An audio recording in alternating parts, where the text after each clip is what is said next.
Sanjay construction company ने Santa cruise पश्चिम स्थित जिस प्लॉट नंबर 94, 95, 98, 99 और 100 से 103 प्लॉट पर एसआरए योजना के अंतर्गत विकास कार्य की शुरुआत की, उसमें करोड़ों की एफएसआई की चोरी से इनकार नहीं किया जा सकता। क्योंकि जिस भूखंड पर संजय कंस्ट्रक्शन कंपनी विकास कार्य कर रही है, उस भूखंड पर ज्यादातर जमीनें नॉन स्लम हैं। लेकिन कथित बिल्डर को जो एलओआई एसआरए प्राधिकरण ने जारी किया है, उसमें तकरीबन 6,666.80 स्क्वायर मीटर क्षेत्रफल की जमीन पर स्लम दिखाया गया है, जिसकी 3 की एफएसआई बिल्डर को दी जानी है और लगभग 692.90 स्क्वायर मीटर क्षेत्रफल की जमीन पर नॉन स्लम दिखाया गया है, जिसकी 1 की एफएसआई बिल्डर को देने का उल्लेख किया गया है। इस विषय में जब 11 न्यूज की टीम ने एसआरए प्राधिकरण इंजीनियर फुटाने साहब से उनकी प्रतिक्रिया लेनी चाही, तो उन्होंने संजय कंस्ट्रक्शन कंपनी द्वारा किसी भी एफएसआई की चोरी से साफ इनकार कर दिया। मतलब जो भी चल रहा है सब सही तरीके से चल रहा है, ठीक है।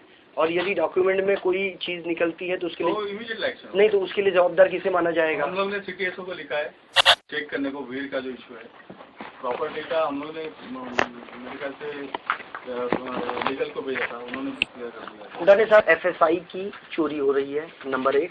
नंबर 2, तो अभी किधर अप्रूवल ही नहीं दिया तो एफएसआई नहीं, आने वाले दिनों में हो सकता है, ठीक है।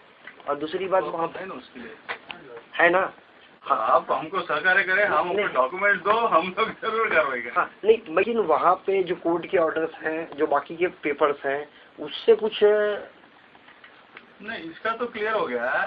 इसका मान रहा है तो बीएमसी ने क्लियर कर लिख के दिया कि वहाँ भीड़ नहीं थी और हमारे इसमें भी कुछ नहीं। अच्छा,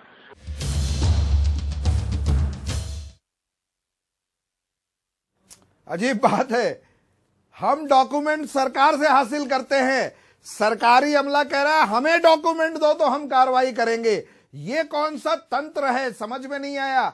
आरटीआई एक्टिविस्ट ठाकुर साहब हमारे साथ मौजूद हैं, संजय हमारे सहयोगी के साथ। संजय, सबसे पहले तो जरा ये जानने की कोशिश करें कि ये जो एफएसआई की जो चोरी का जो पूरा मामला है, ये कैसे होता है और किस तरह से मुनाफा कमाया जाता है। मैं प्रदीप सिंह के पास जाने के पहले मैं बड़े संक्षेप में बताना चाहूंगा कि फुटाने साहब कहते हैं कि आप हमें दस्तावेज मुहैया करवाइए, हम कार्रवाई करेंगे। और खास करके यदि दस्तावेज हमने आपके पास से ही हासिल किए हैं, यदि वह दस्तावेज आपके पास है तो आपको यह पता नहीं है कि आखिर एफएसआई की चोरी कहां से हो रही है, यह जानने की कोशिश करते हैं हम खुद प्रदीप सिंह ठाकुर साहब से। आपसे बड़े संक्षेप में जानना चाहेंगे, फुटाने साहब से हमने मुलाकात करी, उन्होंने साफ तौर पर हमसे कहा कि अभी तो अप्रूवल मिला ही नहीं है, तो एफएसआई की चोरी कहां से है, कैसे बताएंगे आप? सर, सबसे पहली बात तो ये बताऊंगा, फुटाने साहब जो भी कह रहे हैं वो दिशा भूल कर रहे हैं और एक ऐसा जवाब दे रहे हैं जो किसी भी अधिकारी को अपने कुर्सी बैठते हुए और आधिकारिक समय में नहीं देना चाहिए।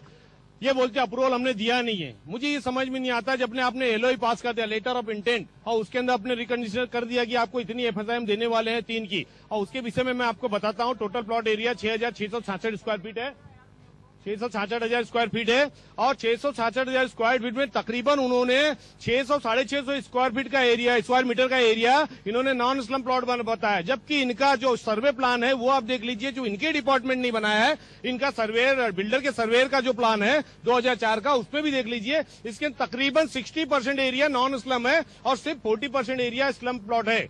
तो मुझे एक बात बताइए, जब इन्होंने एफएसआई स्लम प्लॉट के ऊपर दे दिया, 3 एफएसआई दे दिया, और जो बाकी जो स्लम प्लॉट्स है, नॉन स्लम प्लॉट्स है, उनको भी स्लम के अंदर अपने कन्वर्ट कर दिया, तो किस आधार पे आपने किया है?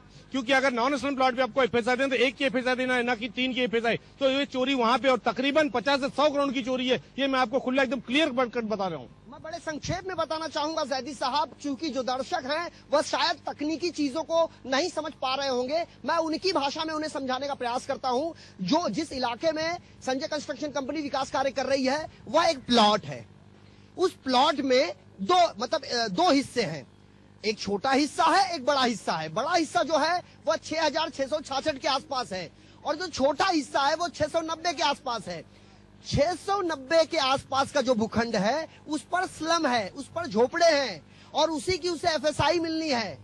और जो बड़ा क्षेत्रफल है उस पर तबेले हैं, खुली जमीन है, तो उस पर उसे एफएसआई मिलने से रही, तो वह 1 की एफएसआई बड़े क्षेत्रफल मिलना चाहिए और छोटे क्षेत्रफल पर उसे 3 की एफएसआई मिलनी चाहिए, क्योंकि सरकारी योजना है।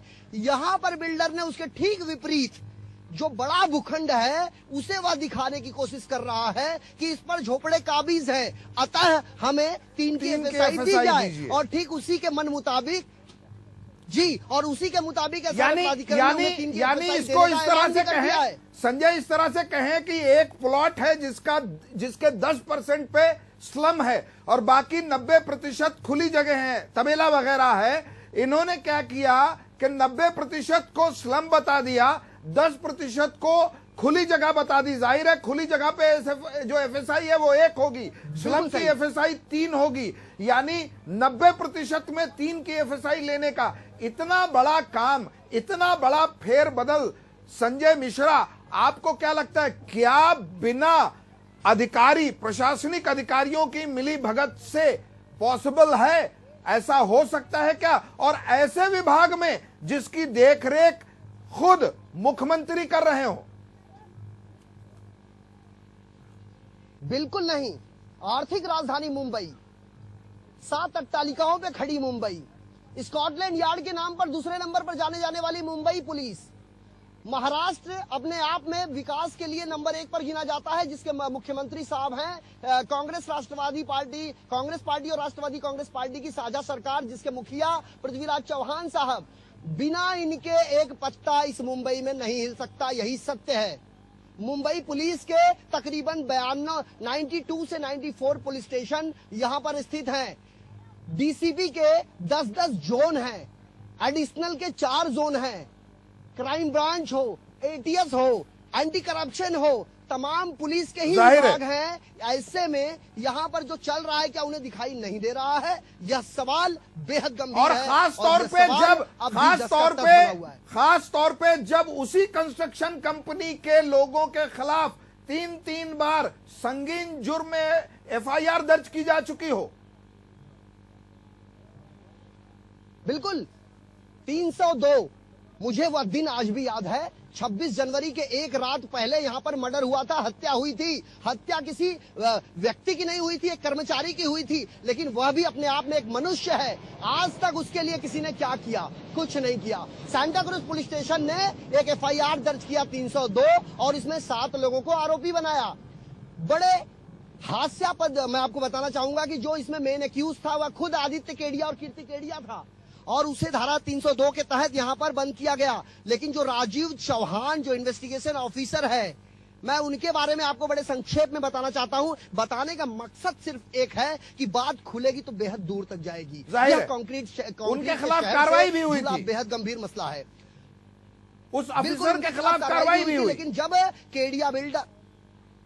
केडिया बिल्डर जब लोकल कोर्ट में पहुंचा धारा 302 में जमानत लेने के लिए, वहां से उसकी जमानत खारिज की गई। उसके बाद वह पहुंचता है मुंबई के सेशन कोर्ट में। सेशन कोर्ट में जो माननीय न्यायाधीश महोदय थे, उन्होंने जमानत देने से साफ इनकार कर दिया। और इसके साथ ही मुंबई पुलिस के जो Mumbai Santa cruise police station के सीनियर पुलिस इंस्पेक्टर, जिनका नाम है मधुकर चौधरी साहब को लताड़े लगाते हुए न्यायाधीश महोदय ने कहा था कि चूंकि जो इन्वेस्टिगेशन ऑफिसर है उसकी जांच पर एक प्रश्न चिन्ह है, इसीलिए इसे 7 दिन के भीतर हटा दिया जाए और दूसरे इन्वेस्टिगेशन ऑफिसर की नियुक्ति की जाए। लेकिन मधुकर चौधरी साहब 2 कदम आगे बढ़ते हैं। वह आईओ को चेंज नहीं करते हैं और आईओ साहब अपना रंग दिखा देते हैं। 7वें दिन आईओ साहब निचली अदालत को ऊपरी अदालत का आदेश छुपाते हुए सबसे पहले 120B जो लगाया था उसे हटा देते हैं।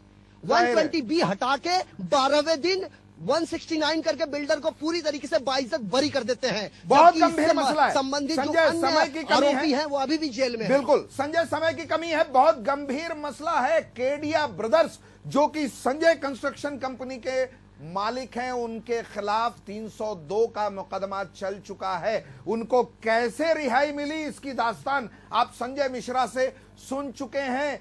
जुर्म करने के बाद, जुर्म में मुलविस होने के आरोप के बाद एक नहीं 3 बार एक कंपनी को क्लियरेंस दिया जाता है, डेवलप करने का लेटर ऑफ इंटेंट दिया जाता है। कैसे, किस तरह से मुख्यमंत्री जी का विभाग क्या सो रहा है?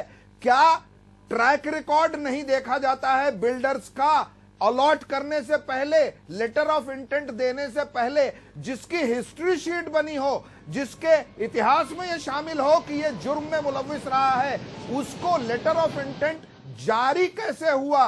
पहली बात तो यह है, बाद में जब ऐसे लोगों को लेटर ऑफ इंटेंट जारी होगा तो घपला होना तो तय है, लेकिन जब भी घपला होगा तो हमारा सामने उसको लाना भी तय है। हम इसी तरह से कंक्रीट के शहर के हर सीरीज में, हर एपिसोड में हम आपके सामने ये मुद्दा लेके आते रहेंगे। और संजय मिश्रा हमारे सहयोगी, जो बहुत ही चतुरता से अपनी चीजों को इस्तेमाल करके घुसते हैं, रिपोर्ट आपके लिए, हमारे लिए लेकर के आते हैं, अपनी जान को भी जोखिम में डाल करके। उनके साथ जो ठाकुर साहब हैं, जो आरटीआई एक्टिविस्ट हैं, आरटीआई एक्टिविस्ट की वैसे ही जान पर हमेशा बनी रहती है। बहुत बहुत शुक्रिया संजय मिश्रा आपका हमारे साथ, और ठाकुर साहब का भी हमारे साथ जुड़ने के लिए।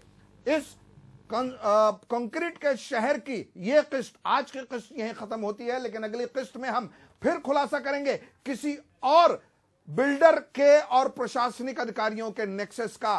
तब तक के लिए हमें दीजिए इजाजत और देखते रहिए लेमन न्यूज।